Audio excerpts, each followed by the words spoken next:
Salutare, lume cititoare, și bine ați revenit la o nouă întâlnire cu Pana Scriitoare. Astăzi am zis să vă arăt ce mi-am luat de Black Friday. Sâmbătă am fost puțin plecată pe la țară și normal că fix atunci mama lor de legea lui Murphy, fix atunci când sunt eu plecată, încep să vină curierii, după ce am așteptat o săptămână întreagă. Mă rog, s-a rezolvat, mi-au venit aproximativ toate produsele pe care le-am comandat, mai aștept încă o pereche de bocanci. Și am să încep cu cel mai scump lucru pe care mi l-am luat de Black Friday. Nu era ceva neapărat ce-mi doream, ci ce aveam nevoie. Este vorba despre un telefon nou. Și nu voiam să vă arăt de fapt telefonul, voiam să vă arăt husa, pentru că mi-am făcut comandă și de huse. Și iată husa. Așadar, cărți all over the place. Chiar și pe husa de la telefon. Bun. Haideți să trecem la cărți, dar înainte, haideți să vă arăt ceva. Uitați-o și voi cum doarme. Ete cum doarme. Chiva? Bun. V-ați prins, da? Una muncește, alta doarme. Haideți să vă arăt cărțile pe care mi le-am luat de Black Friday-ul ăsta. Cam puține, recunosc, numai că am avut cheltuiala cu telefonul, care este destul de scump pentru bugetul meu. Și da, a trebuit să fac rabat de la altceva.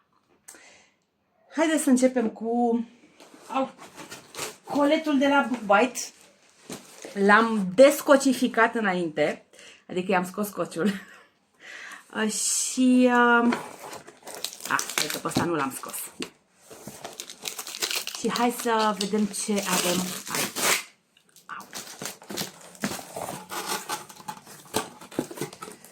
Evident că o avem pe Veta Castraveta.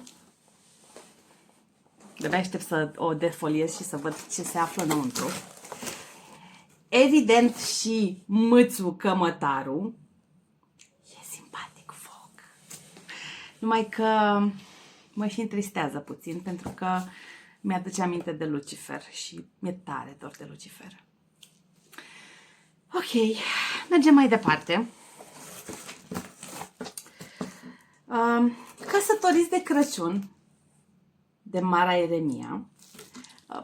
Mă pregătesc așa ușor, ușor de Crăciun și mie îmi place cum scrie Mara. Așadar, să vedem. Și evident nu aveam cum să ratez Culegătorii de suflete, de Morgan Kane. Una dintre autoarele mele favorite.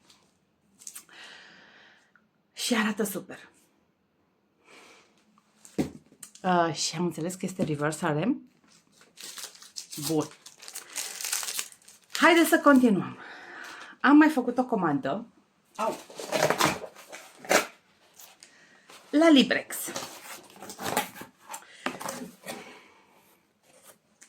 Stați așa, stați că le iau pe rând.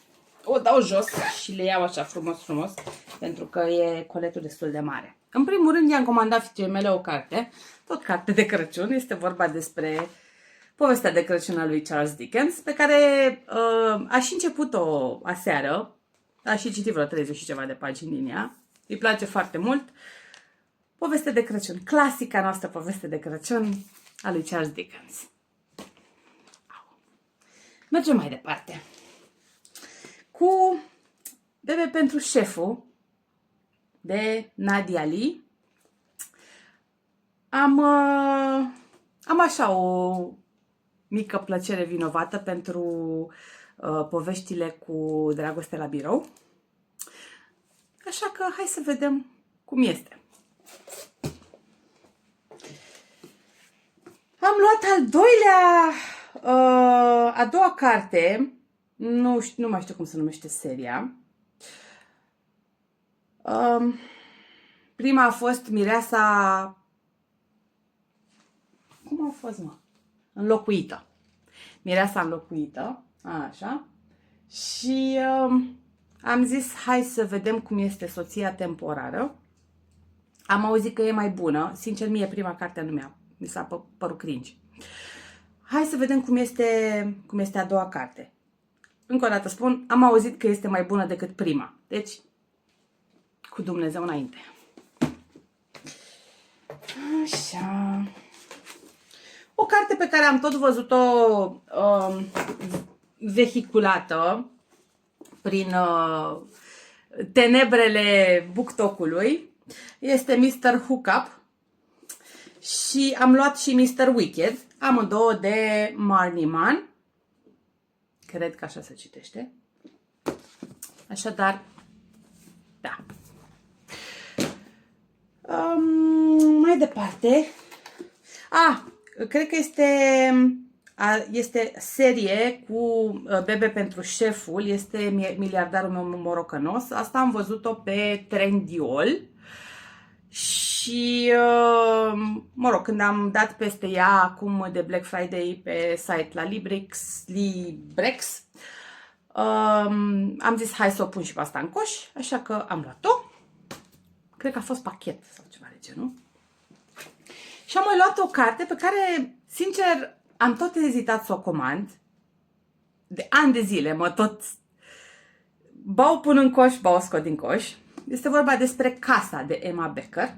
Este vorba despre cred că jurnalistă, care hotărăște pentru un an de zile să trăiască într-un bordel. Chiar sunt curioasă. Chiar sunt curioasă.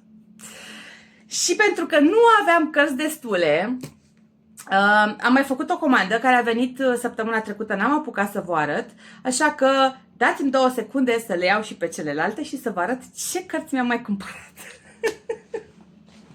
Așa, gata, m-am întors. Și am și defoliat-o pe asta pentru că am vrut să o răsfoiesc puțin. Este vorba despre Eclipsa totală de lună de Diana Bolohan. Este o carte care m-a făcut curioasă. Așa. Vine Crăciunul, deci am luat Împreună de Crăciun de Lauren Asher. Am luat volumul 2 din seria asta scrisă de Carina Otilia Măi, fată! Carina Otilia Kalinka, Doamne! Așa, dislexică dintr-o dată. Din seria Șah, Regina și Nebunul, deci este volumul 2, am înțeles că o să apară și volumul 3. Nu mă apuc de volumul 1 și volumul 2 până nu apare volumul 3, sau mă rog, ultimul din serie. Bine, nu toată lumea este așa nebună ca mine să scrie serie cu 4 cărți, dar da. Așadar, volumul 2, când va apărea și volumul 3, atunci mă voi apuca și eu de citit volumul 1. Ok. Și pentru că această comandă nu a venit singură, a venit împreună cu Spooky. Îmi plac carnețelele BookBite, le am aproape pe toate, cred, îmi lipsește pepenele, îmi lipsește, asta este. Poate, cine știe, face Florio un remake la anul și fac și o rost de pepene, pentru că pe ăla nu l-am prins. Da, cam așa. Mai au să-mi vină bocancii, de-abia îi aștept și pe ea.